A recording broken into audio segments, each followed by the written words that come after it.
কবরের মধ্যে কিছু কিছু ব্যক্তির লাশ ফেরেশতারা খুঁজে পাবেন না। ফেরেশতারা কবরে আসবেন, আসার পরে দেখবেন যে কিছুক্ষণ আগে যে মাইয়াতকে দাফন করা হলো সে মাইয়াতের লাশ কবরের মধ্যে খুঁজে পাচ্ছেন না।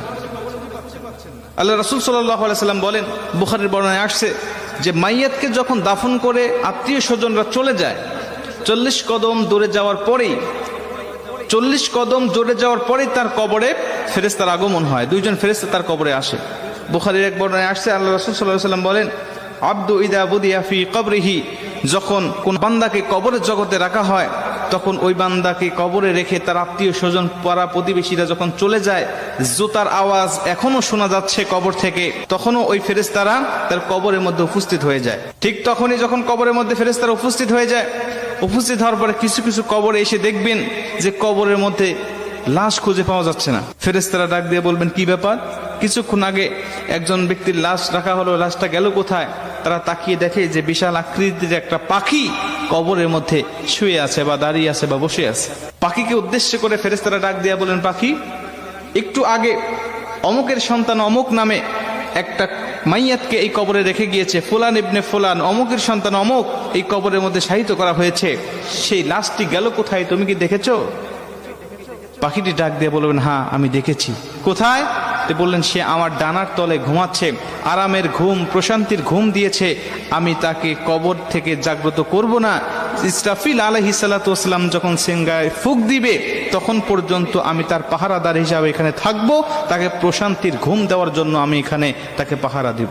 মুসলমান ভাইরা আমার, ফেরেশতারা পাখিকে ডাক দেয়া বলবেন, পাখি রে, ওই ব্যক্তিকে একটু বের করে দাও, আমরা তাকে শুধু 3টা প্রশ্ন করে চলে যাব।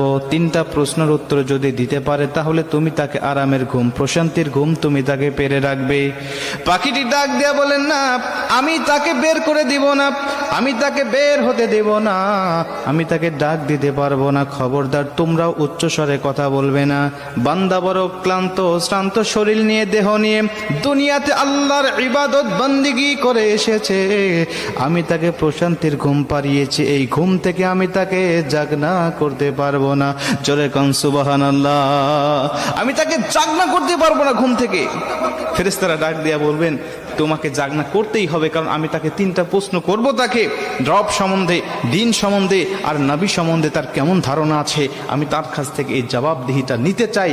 তারপরে তুমি তাকে আরামের ঘুম, প্রশান্তির ঘুম তুমি তাকে পারাবে, যদি সে উত্তরগুলো দিতে পারে। আর যদি না দিতে পারে তাহলে তার কবরটা হবে জাহান্নাম, জাহান্নামের গর্ত, তাকে জাহান্নামের বিভিন্ন আযাবগুলো ভক্ষণ করতে হবে।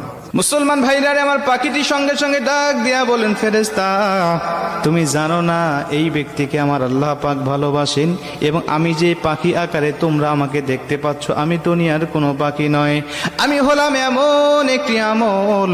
দুনিয়ার জমিনে বান্দা যত কোরআন তেলাওয়াত করেছে, দুনিয়ার জমিনে নামাজের মধ্যে বান্দা কোরআন তেলাওয়াত করেছে, দুনিয়ার জমিনে বান্দা আল্লাহর জিকির করেছে, দুনিয়ার জমিনে তাহাজ্জুদে আমাকে তেলাওয়াত করেছে, দুনিয়ার জমিনে বান্দা সর্বসময় আমার তেলাওয়াত করেছে, ঈশার নামাজের পরে বান্দা আমার সূরা মুলক তেলাওয়াত করেছে, ফজরের নামাজের পরে বান্দা আমার সূরা ইয়াসিন তেলাওয়াত করেছে, মাগরিবের নামাজের পরে আমার সূরা ওয়াকিয়া তেলাওয়াত করেছে। বিভিন্ন সময় সে আমাকে নিয়ে পড়েছিল, আমি কোরআন দিয়ে পারিবারিক জীবন, সামাজিক জীবন, রাষ্ট্রীয় জীবন সে পরিচালনা করেছে। এজন্য আমি কোরআন তাকে আজকে এই কঠিন মুসিবতে একা রেখে যাব না। আমি এসেছি তাকে পাহারা দেওয়ার জন্য, কবরে, মিজানে, হাসরে ফুলসিরাত পার করাইয়া বান্দাকে জান্নাত দেওয়ার আগ পর্যন্ত আমি তার পিছন থেকে সরব না। জোরে কোন সুবহানাল্লাহ। আমি তার পিছন থেকে যাব না, আমি কঠিন মুসিবতে তাকে একা ফেলে রেখে যাব না। তুমি চলে যাও, তার কাছ থেকে তোমার উত্তর নিতে হবে না। তিনি ডাক দিয়া বলবেন, না, উত্তর দিতেই হবে, বের করে দাও। বলছেন, তোমার যদি সাধ্য থাকে তাহলে তুমি আমার ডানার তল থেকে তাকে বের করে নাও। ফেরেশতারা তার ডানার তলে খুঁজবেন, তন্ন তন্ন করে খুঁজবেন। হাদিস শরীফের মধ্যে আসছে, কিন্তু লাশটি খুঁজে পাবেন না তারা। মুসলমান ভাইরা আমার, ফেরেশতারা আল্লাহকে ডাক দিয়ে বলে, মালিক, অমুকের সন্তান অমুককে এই কবরের মধ্যে কিছুক্ষণ আগে রেখে গিয়েছিল তার আত্মীয় স্বজন, কিন্তু এখন তো তার কবরে তাকে পাই না, কেন, কোথায় গেল, আপনি আমাদেরকে বলেন। আমার আল্লাহ পাক ডাক দেয়া বলবেন, ফেরেশতা আমার, সমস্ত ব্যক্তিদের কবরে তোমরা সওয়াল জবাব নিতে পারবে, সমস্ত কবরবাসীর কবরে গিয়ে তোমরা